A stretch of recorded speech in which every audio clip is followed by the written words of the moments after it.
guys, it's Jane. It's Friday, and so I'm here to do a Friday Reads. And when I say here, I'm here in the front room today, not stuck back in my bedroom.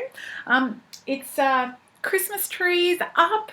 This time next week, I think the kids are pretty much finished school, and so it's going to be crazy town. And I may well not get another opportunity to film down here with the trees, so I just thought I'd take the opportunity while I had it. I've had a lovely week. It was my birthday on Wednesday, and I had a great day, and there's other things that have been going on. I also read 3 really, really fun books. Well, fun may not be quite the right word. I read 3 really good books, enjoyable reads. So let me just get straight down to it and tell you. The first one that I finished was Rapture by Kameron Hurley, and this is the third and final of the Beldame Apocrypha books. And on reflection, I think this is one of the best series that I have read this year. It may not be the very best, but it's certainly in the contention. When I sit down in a week or so and make up my lists for the year, I think we're going to see a little bit of Kameron Hurley in there. So this is set in a distant galaxy in the far future, in a world that has been colonized from Earth, maybe not directly from Earth, but from Earth type people. In the third book, in Rapture, we actually learn quite a bit more about the genesis of the planet and the history of the planet than we did in the previous 2 books, because we meet a character who has been brought back from a very long time ago in that world, who knows a bit more about actually what's going on. So that's very interesting.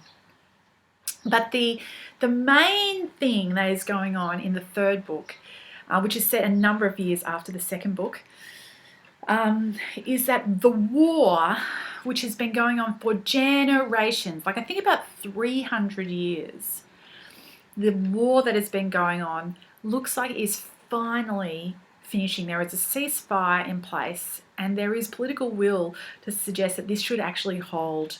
Nyx, our central character, is pretty cynical about that at the beginning, but it begins to look very much like that is the case, and that has huge implications for a society which has been on a war footing for generations. And there is a lot of societal upheaval as a result of that. So that's sort of the big picture backdrop to this book. Nyx, who's been the central character throughout the books, and who's kind of an older now, once war hero turned mercenary, is retired, living a civilian life, but she is tracked down and essentially blackmailed into doing one last job for the Beldames. And she doesn't want to do it, obviously, but you know, her hand is forced, and it quickly becomes evident that this is essentially going to be a suicide run, or at least that is what is intended for her.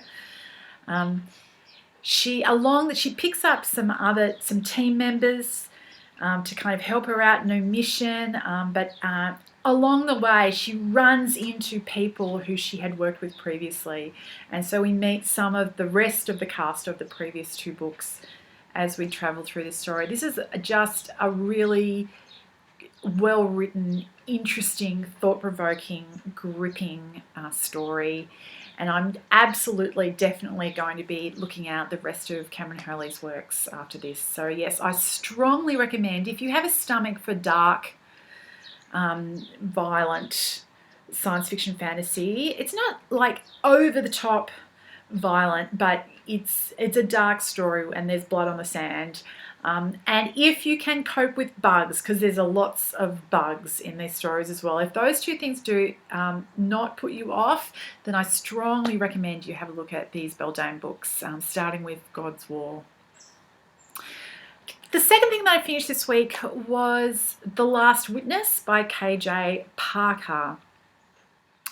This is also pretty dark, which is not surprising given K.J. Parker, if you've read any of his other books like I have. This is a sort of novella, And it's the story of a guy who has a particular talent, and that is that he can't actually read minds, but he can go into another person's mind, select a particular memory, and then remove it from them and integrate it into himself. So he is paid a lot of money for this, largely by people who are up to nefarious doings because they're trying to, rid the world of witnesses.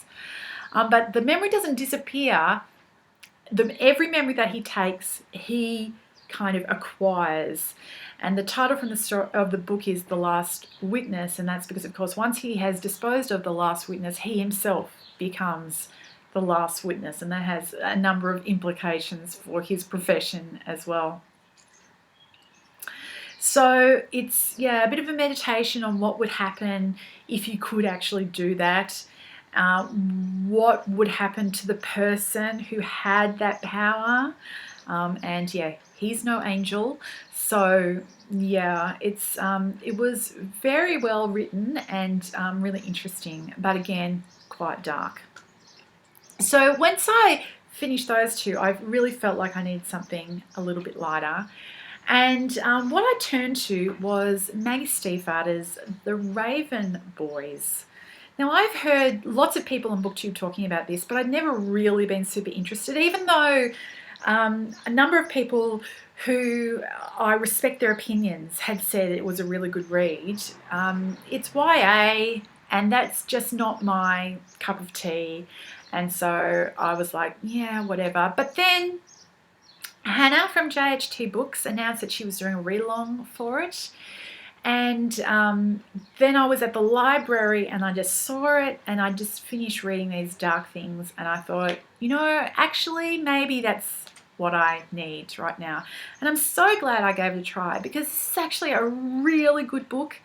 Lots of the failings that I find in YA literature generally, I didn't experience those problems with this book. So it's an adventure, it's a mystery. Not in the terms of a crime, but it's like there's mysterious stuff that's being revealed throughout the story. I found this so gripping. I could barely put it down. I think I completely failed in the read-along because we were supposed to be reading 20 pages a day. There is no way that I could stop at 20 pages. I just kept going. And when I got to the end of the book, I went straight back to the library and I got the second one of the series. I had not known actually that this was the first of a series, but I got to the end and while it was kind of an end, it really left me going. And so I looked and I found that there were other books. The final book of this is not out yet. A proposed publication date next year. So I can't just rush through right to the end, but it's probably okay. I think I'm about nearly 700 pages into the Raven Boys world with book number 1 and book number 2, which I haven't quite finished yet. And that's probably enough for me to pause momentarily. But this is a really, really gripping story. Very well written. The characters are really well drawn. And the fact that they're 17-year-olds didn't ruin it for me, which it shouldn't. It's just sometimes the way that teenagers are written in books. It's just like, why would I want to spend time with you? Because you're just annoying. So the Raven Boys of the title are 4 boys from a private school that have a crest with a picture of a raven. So that's where that name comes from. And they are the sort of most of the central cast, and then there's one girl called Blue who's not at the school. It's a boys' school, but she lives in the town where the school is housed. It's a boarding school in Virginia, and she is the daughter of a household full of psychics. Her mother's a psychic, her aunt's a psychic, all of her cousins are psychics. She lives in this extraordinary house full of women who are all psychics except Blue. And Blue meets the Raven Boys because she works, one of her part-time jobs is she works as a waitress in a pizza restaurant, which is frequented by the boys from the school. And she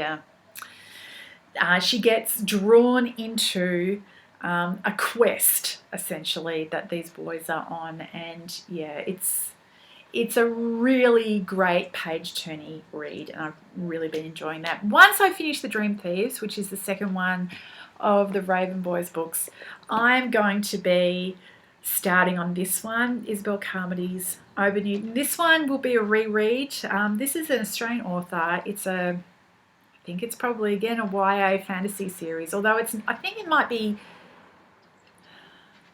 It's a few years since I've actually read any of these, so I can't 100% guarantee. Once I've read the first one, I will let you know what it is. But the reason I've picked this one up is that Isobelle Carmody has been writing this series since 1987, or before that. 1987 is the first one was published. She'd actually been writing these stories as a teenager. But the very last one in the cycle has just been published in time for Christmas. And I was so excited when I saw it at the shop, and I thought I have to go back and read it from the beginning. There's been long gaps. It's not like a 70 book cycle, but there have been long gaps between individual volumes. Now that they're all out, I need to go back and read them, because I enjoyed this first one in particular. I have very strong memories of enjoying this. As a kid, I read it when it first came out, and yes, I am so excited about the thought of reading through this whole Obernewtyn series and getting to the end finally. It's like an achievement that I've been waiting for since I was in school. So yeah, I'm very excited about that. I hope you guys are all well. Tell me what you're reading in the comments. Tell me if you're doing something super fun this weekend. Oh, my other news is I actually hit the halfway mark of my pregnancy this week. And although I still threw up on my birthday, which is exactly what you need, I'm pretty sure that the nausea is finally calming down. It's calming down just in time for me to overtake the nausea with the elephant waddle, because I got halfway through and I am legitimately starting to look like the size of half a house now. So that's what's going on with me. I hope you're all well, and I'll talk to you later. Bye.